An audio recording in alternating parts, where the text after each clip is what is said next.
رب العالمین فمونگ و تاسو در رمضان مبارک میاشت تیر کړه او دا اللہ حمد او دا اللہ فضل او کرم دی چی مسلمانانو پکی دروازی روجی نیولی د شپې تراویح او ختمونه وکړل او ډېرو مسلمانانو په آخري لسو شپو کې د الله د رضا دپاره اعتکاف وکړو. پروردګار دې دغه عبادتونه زمونږ په خپل دربار کې په ډېرو لویو دوچندو سره قبول او منظور کړي. رب العالمین دې ستاسو زمونږ دغه ناقص عبادت چې مونږ کړی قبول کړي او پروردگار دې د رمضان د دې میاشتې د بیا بیا رجوع نیولو توفیق زمون نصیب کړي. زمارونو نن په مونږ اختر دی او ټول مسلمانان د اختر خوشحالي کوي. رکوټ اختر د روجو د عبادت خوشحالي ده. انسان په دې خوشحاله وي چې الله شکر دی په دې مقدس میاشت کې تا ماله د روجو د نیولو توفیق راکړ. دا هغه روجو خوشحالي دې ته رکوټ اختر وایي.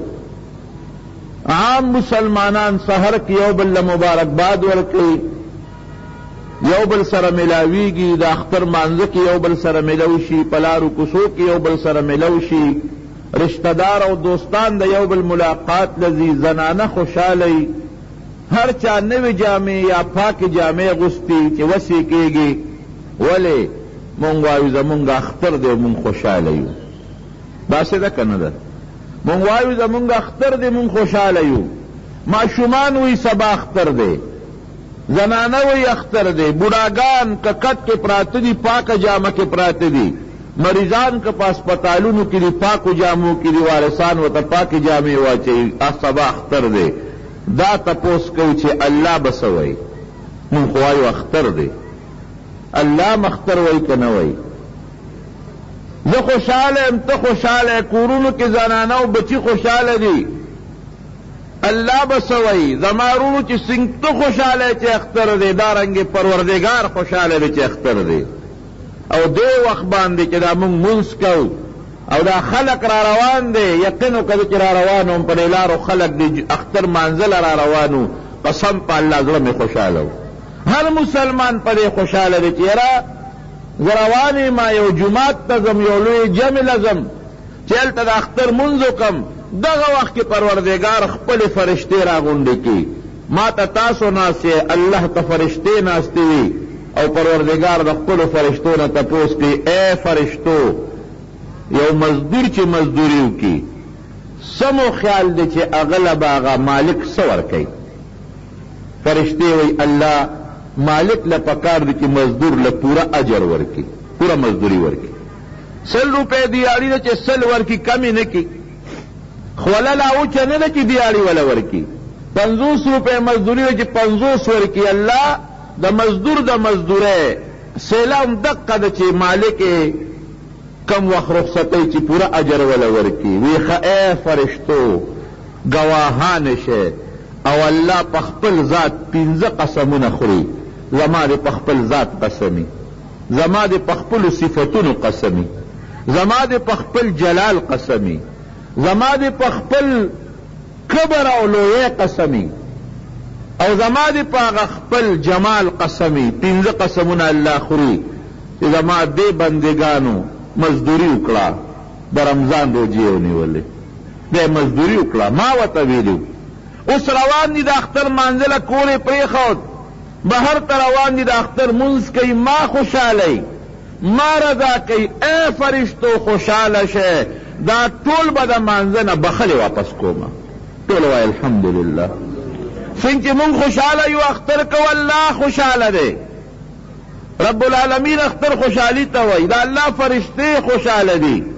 نو اختر یوازې په بندګانو نه دی، اختر خو مونږ خوشحالی ته وایو. خوشحالي یوازې په مونږ نه ده، په الله او د الله په فرشتو باندې خوشحالي ده. او دا زمونږ کمال نه دی، دا د الله فضل او د الله کرم دی. مونږ او تاسو رب العالمین مسلمانان پیدا کړو، ټول وایي الحمدلله. د مسلمان ملک کې پیدا کړیو، د مسلمان مور او پلار نه پیدا کړیو، په دغه ژبه مو د الله او د الله د رسول نوم راځي. دا ستا او زما کمال نه دی، دا د الله فضل او کرم دی. قرآن حکیم کې الله فرمایي یمنون علیک ان اسلموا، اے زما حبیبه خپل پیغمبره دا بعض خلق در باندې احسان رالی چې مونږ خو بدل اسلام راوړه کنه، مونږ مسلمانان شو. قل لا تمنوا علی اسلامکم، او آیا ورتا چې پام کوئ په ما د خپل مسلمانۍ پیرزونه ونه کې، احسان ونه کې. اسلام دا عمل نوم دی. روجه دل نیسم، ختم دل کوم، حج دل کوم، پیسې لګوم، جماعت جوړوم، دا مې در باندې احسان دی. او آیا ورته ای ښکلي پیغمبره لا تمنوا علی اسلامکم، په ما د خپل مسلمانۍ احسان راوانړوئ، بل الله یمن علیکم ان هداکم للایمان. الله وی زما احسان قبول کې چې د امریکې او د یورپ او د افریقې دا سره او تور کافر مې پرېښي دی او ستا په زړه کې مې د ایمان رڼا چولې ده. ټول وایي الحمدلله، مونږ د الله احسان قبلو. بیا وایي الحمدلله، دا د الله احسان دی. یو ملنګ روان دی، خپې بلې خپې، خپې بلې خپې، سر تور سر، شلېدلو جامو والا، په لاره روان دی، له ډوډۍ درک کې نه لګي، بیزار نشته، جامې شلېدلې دي، غریب فقیر مسکین دی. یو ښار ته ورغی، څه ګوري چې خلک د ښار دروازو ته په قطارونو په لینونو ولاړ دی، اله ګوله درشته. ده تپوس وکړ د فقیر مسکین چې دا ولې دا خلک څه ته ولاړ دی، جلسه ده، جلوس ته څه چل دی؟ وی نه دا بادشاه دروازه بنده کړې ده، د ښار ټول ګیټونه بند دي، دروازې بندې دي. ولې بندې دي؟ دا بادشاه نه باز تښتېدلی دی. بادشاه اعلان کړی دی چې دروازې بندې کړئ چې باز بارونه دي د ښار نه، تر څو چې د بادشاه باز نی پیدا شوی دروازې به بندي، او چې کله باز پیدا شو دروازې به کولاوي، نو دننه خلک به بیا بار راځي، بار به دننه وي. دا مسکین فقیر شلېدلو جامو والا لږ ځان له شو، د خلکو نو یو سوړه سویلې وکړو. یا الله ناشنا خدایي دې ده، عجیبه خدایي دې ده. الله چې د جهان بې وقوف بادشاه دی، نو بادشاهي دې ورکړې. تمقل بادشاہ خو ځکه دی چې باز ته دروازې بندوي. باز خو په دروازه نه ځي، څه ګډه چیلۍ خو نه ده، باز خو په اوالو ځي. دونه قمقل بې وقوف بادشاہ چې باز ته ګیټونه بندوي. که طاقت دې وي نو په دې ښار جال خور کا چې بازونه تښتي، نو چې جال نشي خورولی په دې ښار باندې، نو دروازې بندوي. دا چیلۍ ده که خره ده، او کدا څه شی دی چې ته ورته دروازې بندې؟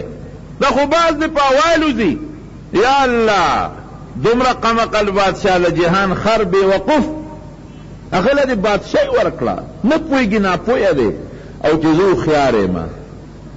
نو الله زما جامې نشته، شلېدلو جامو کې ګرځم، پیزار مې نشته، کوي شلېدلې پیزار، خوراک مې نشته، پردي خوراک ته ناست یم، کور مې نشته. پروردګاره ناشنا خدایي دی دا، زه هوښیار یم، په درونو ګرځم، شلېدلو جامو کې. هغه بې وقوف قمقل خر دې مخکې کړی دی، بادشاهي دې ورکړی ده، خلک ورته سلامونه او سلوټونه کوي. اخوا شو، کېناست، یو میدان کې وده شو، لوی الله په خوب کې ولید پروردګار. رب العالمین ورته وایي لکه ولې پریشان یې؟ وی الله ستا دې خدایۍ ته پریشان یې، څه چل دی د ما په خدایۍ کې؟ وی هوښیارو له دې څه ورکړي دي او قمقلو له دې څه ورکړي دي. واقعي ګورې که تاسو سوچ وکئ که نه، بعضې د جهان مالدار خلک دي د خبرې په چل نه پوهېږي، بعضې هوښیاران یې د روزه درکې نه لګي. کم عاقل عاقل آیت مذاهبه وجاهل جاهل تلقاه مرزوقا. قمقل بی د دنیا مال او دولت بی، هوښیار بی درک به نه لګي. دنیاوی په عقل نه ده. د پروردګار ناشنا خدایي دی ده. د جهان بې وقوف نه چې باز ته دروازه بنده کړې ده، هغه له بادشاهي ورکړې ده، او خلک سلوټونه ورته کوي، او څوک ورته سټ سټین کوي، او چې زه هوښیار یم نو زما د جامو درک نه لګي، سجدې راته لګوم، تندي مې راته وسولول، د ډوډۍ درک مې نه لګي. روجی دل نیسم د پیشمنی او د ماخامی درک میں نه لگی ناشنا خدای دے رب العالمین لک چکم علم دے کنا اللہ سره چکم علم دے د ټول مخلوق علم حضرت خضر موسی علیہ السلام ته وی دریاب کې روانو کنا دریاب کې روانو یو چنچنې د کشته نخلق کتکلو په مخوکه کې یو ساس کې اوبر اوچته کړي حضرت خضر موسی علیہ السلام ته وی وسره خیال دی چې دا راپورټ احساس کې دې ټول دریاب په مقابله کې څه حیثیت لري حیثیت دریاب ته ګوره ساس کې ته ګوره وی زموستا علم او د دې ټول مخلوق دا علم یو ځای کا دا الله دا علم په مقابله کې دومره نه لکه دریاب په مقابله کې دا راپورټ احساس کې الله لا علم دی الله په خپل کار ښه پوهېږي موږ څه پوهېږو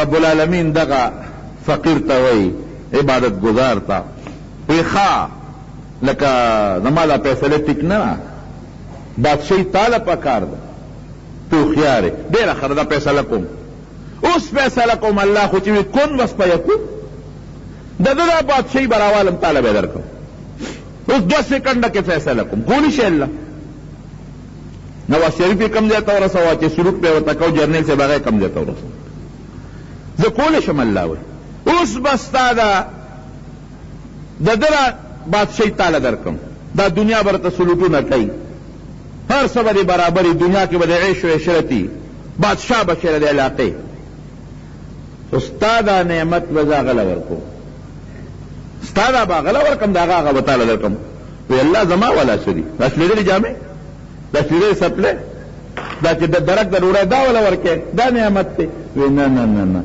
ستا په لکه چې کوم ایمان دی ګورې او ته چې ما ته د شپې جهالې سلګی وې او ما ته زاري کې دا نعمت او چې ما ته سجدې کې دا نعمت او چې ما سره د مینه ده او د اراز و نیاز را سره کې دا نعمت د هغه مال او دولت بادشاهي تاله در کوم ستا هغه د نیمې شپې ما سره جړه او ما سره مینه به هغه له ورکومه څنګه دې خوښه ده وی نه الله دا بادشاهي مې نه پکار دا خپل نعمت مې ټیک دی نو مونږ چې الله کوم ایمان را کړی دی او د رمضان دا روجې مې ورته ونیولې او بیا سار ورته راووتو زما ورور د دې نه لوی نعمت بل شته الحمدلله نو دا الله راوویستو او چې کم سړی راشي او الله ته مانځه ته ودرېږي ته دې خوشحاله شي ماسپښین لمونځ دې وکړ دې جومات ته تا الله راوستی ستا په زړه کې د جومات مینه واچوله ستا په زړه کې د خپل ذات مینه واچوله ستا په زړه کې د جهنم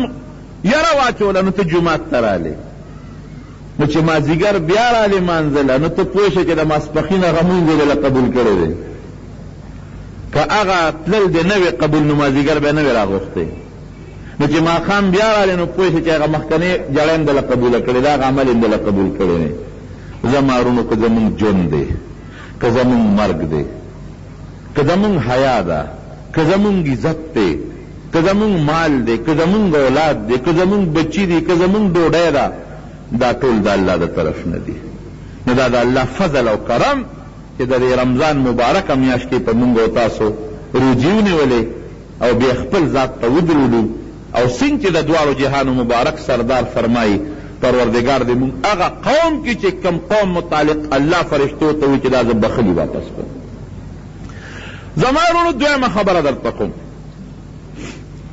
زمونږ په دې وطن کې یو برایي ده یو بیماری ده د هغې بیماری نه به لږ ځان ساتل پکار مونږ کوو روجې مونږ نیسو په چا چې زکات فرض یې ډېر مسلمانان یې ورکوي په چا چې حج فرض یې ډېر مسلمانان ځي یو لویه بیماری زمونږ په وطن کې دا ده چې یو مسلمان د بل مسلمان غیبت کوي دروغ وایو شیطانت کوو چې وسم رسی پردی حیا و عزت عملو او چې وسم رسی نه د بل سپکم وایو د دواړو جهانو مبارک سردار حجت الوداع کې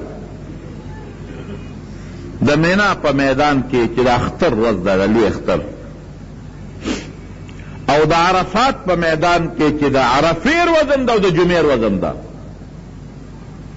دواړو ځایونو کې یو تقریر کړی دی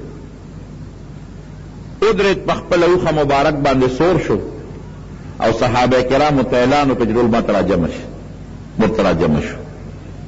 نبی کریم صلی الله علیه وسلم یو اعلان ورته دا وکړ چې اے مسلمانان، د جاهلیت په دور کې که چا یو بل وجلي باس، اوس چې کله مسلمان شو هغه فتنه او دشمنه ختم،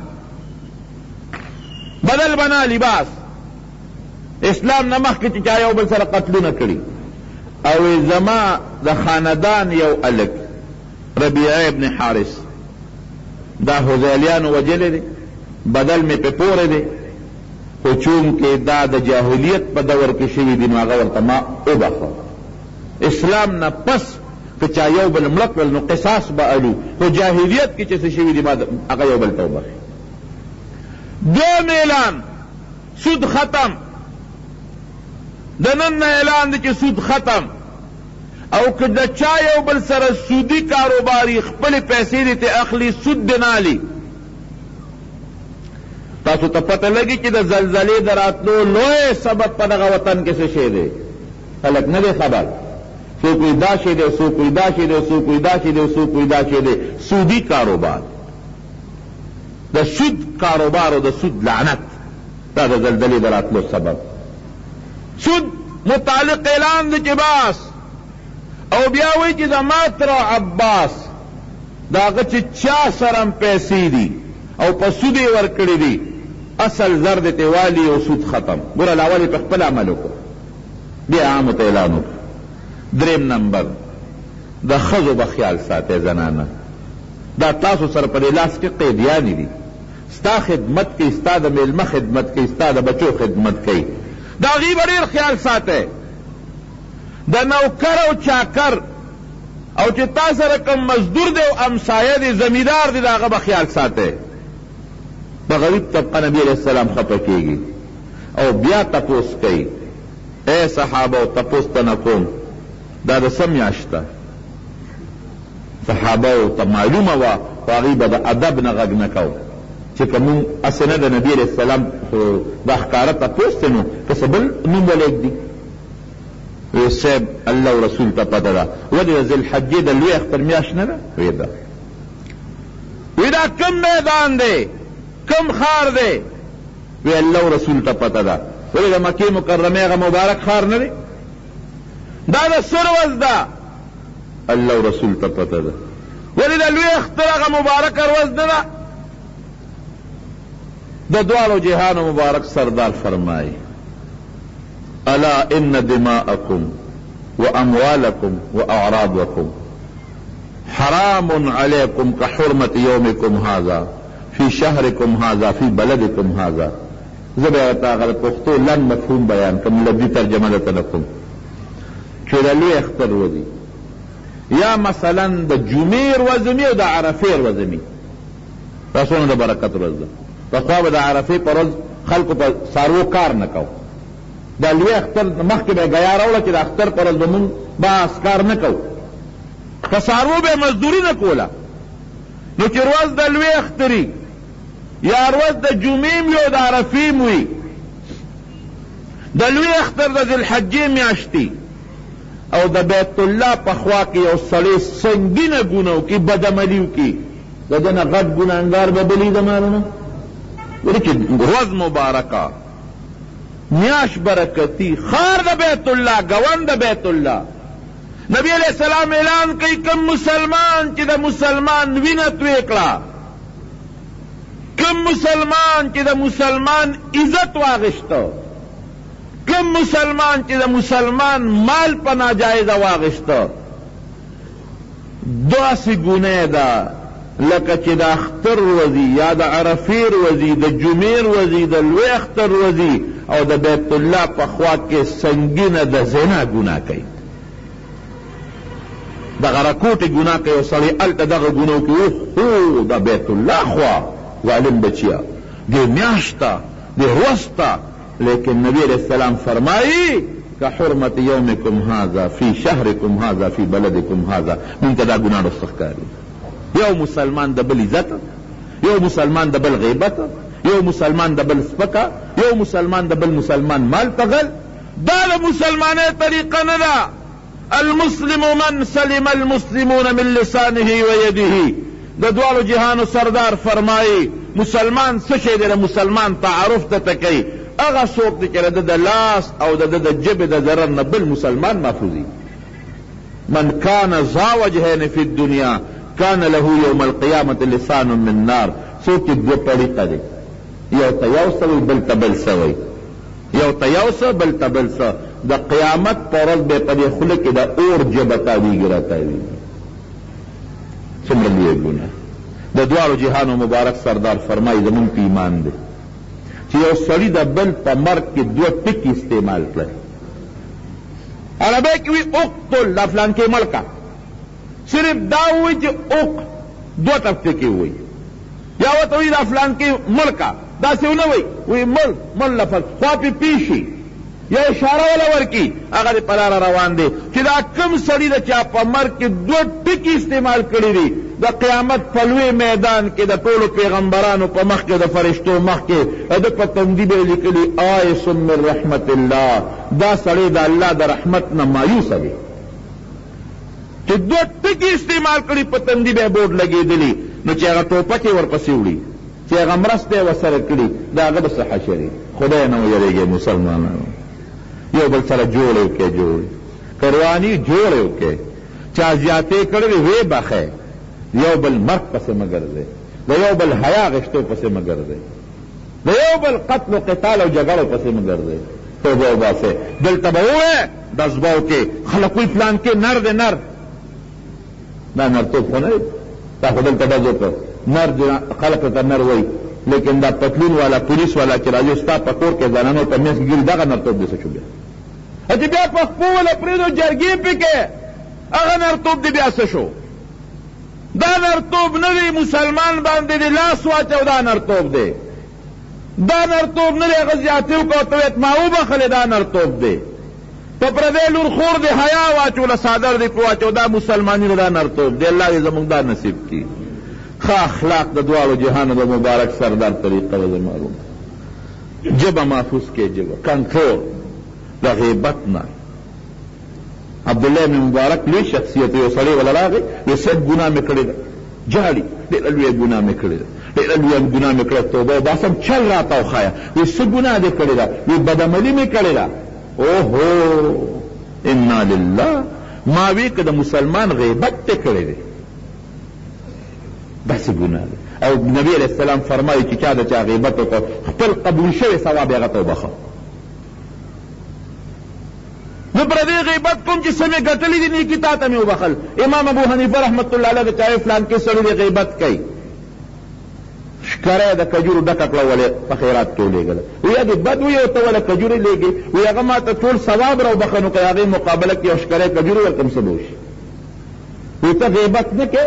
وی چې غیبت کوم د مور ولې نه کوم؟ وی د مور څوک غیبت کوي؟ نو وی نبی علیہ السلام وی چې چا غیبت ته وکړه نو خپل ثواب دې ورته وبخه. د مور خو چې ثواب بل چا لري چې مور له خو ملاو شي که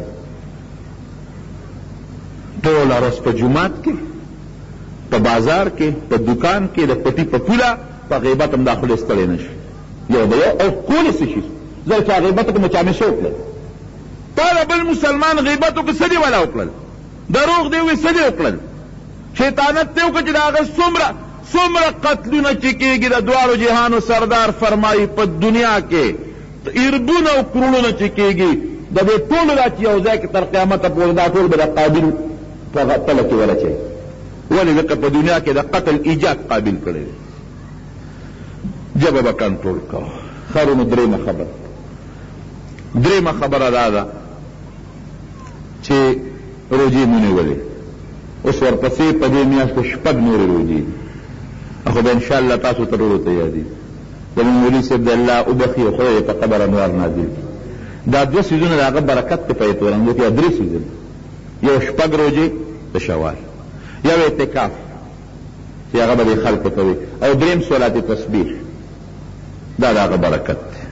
نو دا 6 روجې نبی علیہ السلام فرمایي چا چې د رمضان روجې ونیولې، ورپسې په دې رکوټ اختر میاشت کې 6 روجې نورې ونیولې، دومره اجر به الله ورکړي لکه ټوله زمانه چې روجې نیولې. او حکمت پکې څه دی؟ الله ته دا ښیي چې یا الله زه ستا د رمضان په دغه روجو ګورې ستومانه نه یم، که په هغه روجو ستومانه وم نور به مې ولې نیولې، زه پې ستومانه نه یم، دا د نور یم بلې نیسم، که ټول کال روجې وې پروردګاره ما به بیا نیولې. نو شپږ روجې په دې میاشت کې به ونیسې، یو نن ورځ نیول بند دي او د نن نه پس چې هر کله نیسې نیوی شي، زنانو ته مو وایي. زما روم اخري یو بل ټکې درته زمونږ د اختر همیشه د لانجو اختر وي، مونږ ته پنجابیان وایي مونږ پښتنو اختر هم د لانجو اختر وي. مونږ لا د اختر اعلان نه کړي چې تاسو ډلې شروع کړي. زړه مو چود دی خلکو ته چې یاره خدای بندګانو که تاسو ګني کرئ مونږ پکې کار لرلی دی، کالوګان کرئ مونږ درته ویلي چې دا تخم مه کرئ دا وکرئ، که دکانداري کوئ مونږ درته ویلي چې دا سودا مه خرڅوه دا خرڅه کړه، که ته ډاکټري کوې ما درته ویلي چې دا دارو مه ورکوه مریض له دا ورکه. نو چې زه ستا کار کې ګوتې نه هم خدای دپاره ته زمونږ په کار کې څه له ګوتې وې، خو ستاسو دپاره دی. ماښام بانګ وویلی شو، لا بانګ نه وویلی شو چې خلکو ډلې شروع کړي. او زه وایم ای مسلمانانو دا به څنګه مسلماني چې هلته کې خلک په زلزله کې اوس هم د چتونو لاندې پراته دی، ستا ورور مسلمانو دلته تا ډزې کړي، څومره لوی جرم دی کړي. صاحبه شروع صابق صاحب ته مې ټېلیفون وکړو ته راشه چې لاړو صاحب د 10 بجو پورې په غونډه 400 کې یو ګواه پیدا نه شو، یو ګواه نه. شب قدر کې اعلان شوی او مولوي صاحب چا چې اعلان کړی و هغه راسره رابطه وکړه، وی تاسو اختر کوئ که نه؟ مې توره دې کړې ده، تا اختر کړی دی یو، مې ثبوت ته سره څه دی؟ ګوان در سره شته؟ دلته ما سره ګوان نشته. د خدای بنده اعلان دې ولې کوو؟ وی دا خو فلانکي مولوي صاحب د هغه ته 3 ګوان پېښ شوي دي، بس هغه پې فیصله کړې او ما ته خط ولېږه او مې اعلان وکړ. مې ظلم دی، په کار دا وه چې دغه ګوان دې رضا ورته راوستی دی، تا به دا ګوان ځان ته حاضر کړي، مونږ سره به دې رابطه کوو چې ته اعلان کوو مونږ هم در سره کړی. دا خو مجمله خبره ده، خدای خبر چې هغه 3 ګوان شته نشته، څه پروګرام دی څه نه دی. تر د 10 بجو پورې مردان سره رابطه وکړه، وي مونږ سره اسم نشته. ګلیاړه کې چا میاشت لیدلې وه هغوی اعلان کړی، مصابیت صاحب وایي په ګلیاړه کې خو دا ګوان پېښ شوي دي، هغوی اعلان کړی دی. هغه وخندل، وایي د ګلیاړې د دې کسانو د نومونو تپوس ته وکړه، وایي دا هماغه کسان دي چې هر کال میاشت یعنې ما سره په رجسټر کې نومونه پراته دي. دوی له څه اعتبار دی؟